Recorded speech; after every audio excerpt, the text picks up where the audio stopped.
The coffee was lukewarm. That's the detail I keep coming back to.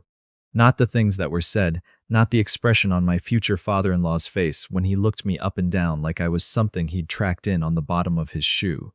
It's the coffee. They served it lukewarm. In China, cups so thin you could see light through them, and when I lifted mine to take a sip, I already knew this wasn't going to go well. My girlfriend had been talking about introducing me to her family for 3 months.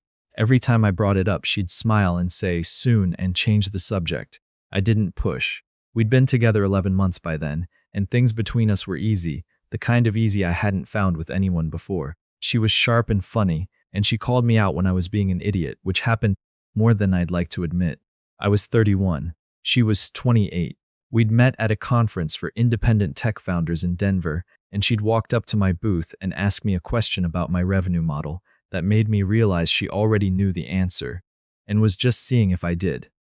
I should tell you something about my background, because it matters to this story. My dad drove a delivery truck for 22 years. My mom worked the front desk at a pediatric clinic. We weren't poor, not exactly, but there were years when poor was close enough to smell. I grew up in a 3-bedroom house in a suburb of Columbus, Ohio, with a cracked driveway and a lawnmower that took 4 pulls to start. I went to a state school on a partial scholarship and spent my junior year sleeping on an air mattress in a friend's apartment because I couldn't make rent. I built my first software product on a laptop I bought refurbished for $300. By the time I met her, I was doing well. The company I'd started at 26 had grown steadily for 5 years. We built inventory optimization tools for mid-size manufacturers. Not glamorous, but it worked, and it worked consistently. I had 16 employees. I owned a condo in a good part of the city. I drove a used car I'd paid for in cash because I didn't see the point of financing something that loses value the moment you drive off the lot. I wasn't trying to impress anyone. I'd never really learned how. She told me her family was traditional. I understood that to mean formal, maybe a little stiff. I wore a jacket to dinner. I brought a bottle of wine that the guy at the shop told me was excellent, and I asked him twice to make sure I wasn't going to show up with something embarrassing. They lived outside of Charlotte, in one of those gated communities where the houses are big enough that the word house feels inadequate. Her father had built his money in commercial real estate over 30 years. Her mother had come from money before that. They had a last name that showed up on the side of a building at the local university, and from the way my girlfriend said it, quietly, carefully, I understood that this was something her family took seriously. The dinner was at their house. Her mother answered the door. I will tell you exactly what she looked like. Pearls, cream blouse, hair set like she'd come from a salon that morning. She smiled at my girlfriend and then let her eyes move to me the way you might look at a piece of furniture you weren't sure about. "So this is him," she said. "Not hello, not nice to meet you. So this is him." Her father came in from the other room. He was tall and silver-haired and had the handshake of a man who'd spent decades making sure his handshake communicated something. He shook my hand and asked what I did. I told him. He nodded, slowly. "Inventory software. Optimization tools," I said. "For manufacturers." "Right." He said it the way people say right when they mean next topic. We sat in a dining room that was roughly the size of my entire first apartment. Her mother had hired someone to cook. There was a centerpiece that looked like it had been designed specifically for Instagram. The coffee came out before the meal did, which I thought was unusual. And it was lukewarm, and I drank it and said nothing because I was trying. The first hour was bearable. Her father asked questions about my business in the tone of a man doing a background check. How long had I been operating? What were my margins like? Did I have outside investors or was it all bootstrapped? I answered everything directly. I had nothing to hide. My numbers were solid. Her mother mostly watched. She made occasional comments to my girlfriend about a cousin's wedding and a charity luncheon, and a woman named something I've already forgotten who'd apparently made a social error of some kind. I stayed out of it. I ate the food, which was good, and I complimented it, which was true, and I thought maybe we were going to get through this fine. Then her father set his fork down. It was one of those moments where the sound of silverware hitting china cuts through everything and you realize the register of the conversation is about to change. "I want to talk about your intentions," he said. I told him my intentions were serious, that I cared about his daughter deeply, that I wasn't the kind of man who wasted anyone's time, including his daughter's. He nodded again. He reached for his water glass. He said, "The thing is, we've worked hard to give her a certain kind of life, and were naturally concerned about the kind of future she'd be stepping into. I said I understood that. Do you? Her mother said. I looked at her, because understanding it and being equipped to provide it are two different things. She picked up her coffee cup and I noticed she didn't drink from it. She just held it. We have standards, for this family, for who becomes part of it. I waited. There was something coming. I could feel it the way you feel weather changing. We'd need some assurance, her father said. Financial assurance. I asked what that meant. He looked at his wife and then back at me. We'd expect any man marrying our daughter to demonstrate his commitment, concretely. Her mother put the cup down. $250,000, she said, placed in a trust we control before any engagement becomes formal. I heard my girlfriend draw a breath beside me. The number sat in the middle of the table like something dropped there. I looked at it, or the space where it hung, and I thought about the lukewarm coffee and the centerpiece, and the way her father had said inventory software, like it was something you'd find under a rock. You're asking me to pay you, I said, to marry your daughter. We're asking you to demonstrate you're serious, her mother said. It's a reasonable request between families of a certain standing. I looked at my girlfriend. She was looking at her plate. That was the moment. Right there. Not what her parents said, which was insulting and strange, and probably said more about their fear than anything else. It was the plate. The way she looked at the plate like it was the most interesting thing in the room. I had talked to her about her parents before. She'd said they were particular. She'd said they could be difficult. She had not said this, which meant either she didn't know or she did. I took a breath. I picked up my napkin and I placed it on the table beside my plate. I'd like a minute, I said. I excused myself. I walked to the bathroom at the end of the hall. I ran cold water over my hands and I looked at myself in the mirror and I thought, okay, what are the actual facts here? The actual facts were these. Her parents ran a real estate holding company, Farwell Property Group, that was at that moment in serious conversations with my company about a logistics and inventory management contract. Her father had reached out 6 weeks earlier through a mutual contact. We'd had 2 preliminary calls. The contract would have been worth around $400,000 over 2 years, and I'd been genuinely interested because their portfolio was large enough that the project would have been a good reference for us in that space. The meeting to move forward was scheduled for 3 weeks from that Sunday. I walked back to the table. Her father was refilling his wine. Her mother was saying something to my girlfriend in a low voice that stopped when I came in. I sat down. I want to make sure I understand the situation, I said.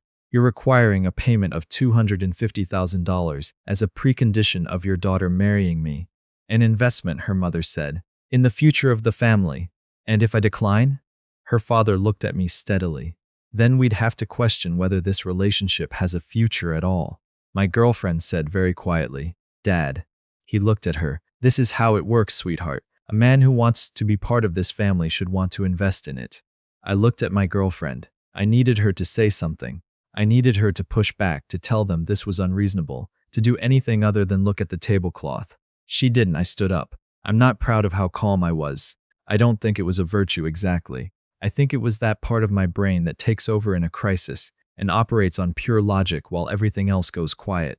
I appreciate the dinner, I said. The food was genuinely excellent. I mean that.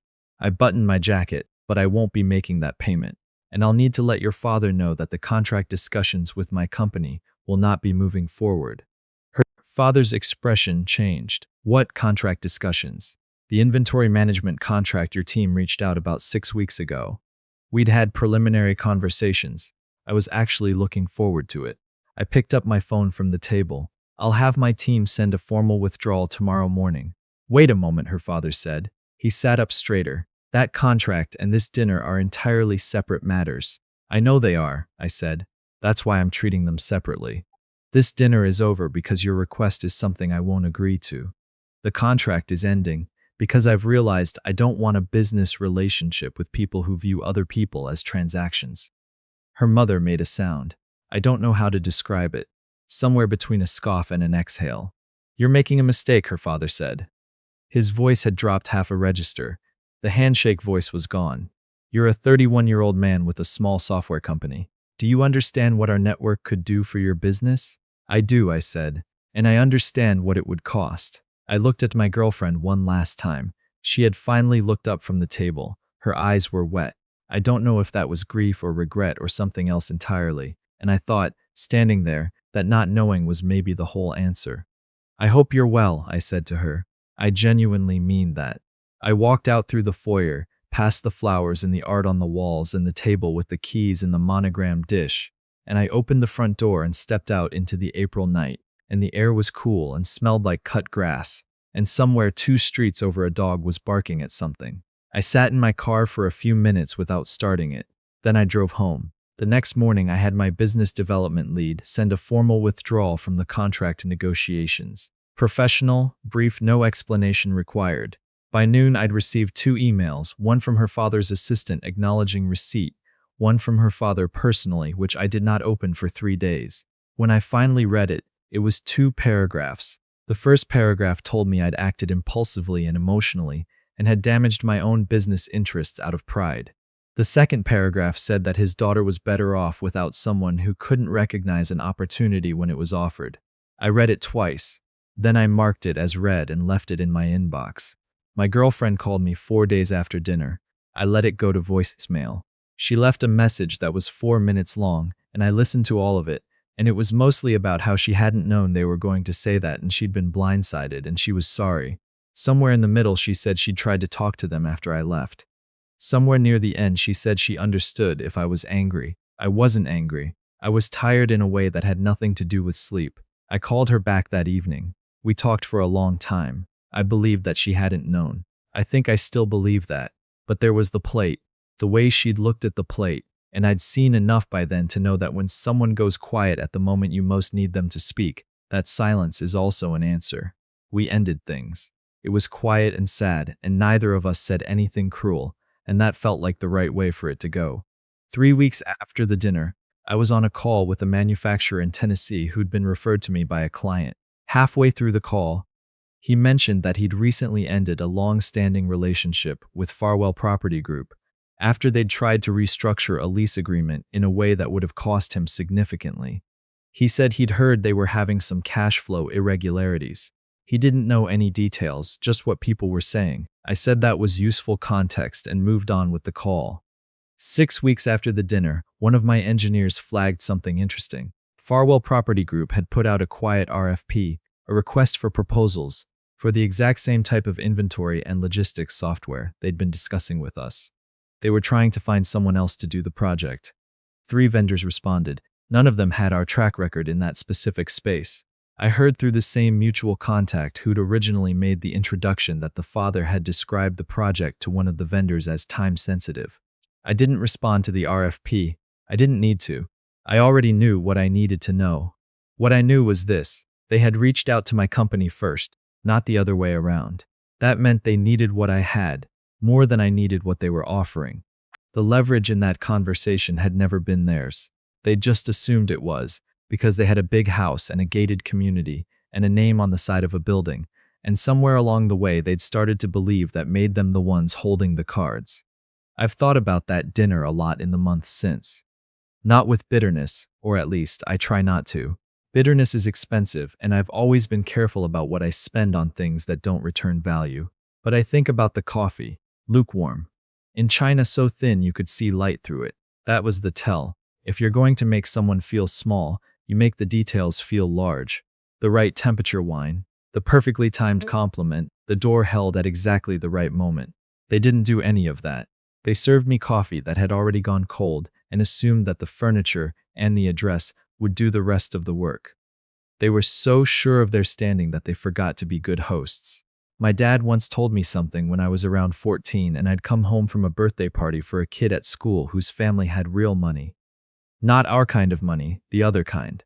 I'd been embarrassed by our car in the parking lot, by my shoes, by the fact that I'd brought a gift I'd wrapped myself and everyone else's gifts came from a store. He was quiet for a moment after I told him all that. Then he said, "The people who need you to know how much they have are the people who aren't sure it's enough." I didn't fully understand it then. I understand it now. My company signed 2 new manufacturer clients in the quarter following that dinner. We're expanding into a second vertical. I hired 3 people in the spring. The office we'd been renting month to month, I finally signed a 3-year lease on, because I'd been waiting until I was certain we'd be around for it, and now I'm certain. I haven't spoken to her since the phone call where we ended things. I hope she's well. I mean that the same way I meant it when I said it standing in her parents' dining room. Not warmly exactly, and not coldly either. Just honestly. She was a good person caught in a family with a particular idea of what value looks like, and I think she's still in the middle of figuring out whether she agrees with them. That's a hard thing to figure out. I know because I spent years doing it myself, deciding which parts of where you came from you carry forward, and which parts you leave on the driveway next to the cracked concrete and the lawnmower that takes 4 pulls to start. I set my napkin on the table and I walked out. That's the whole story, and I haven't looked back since.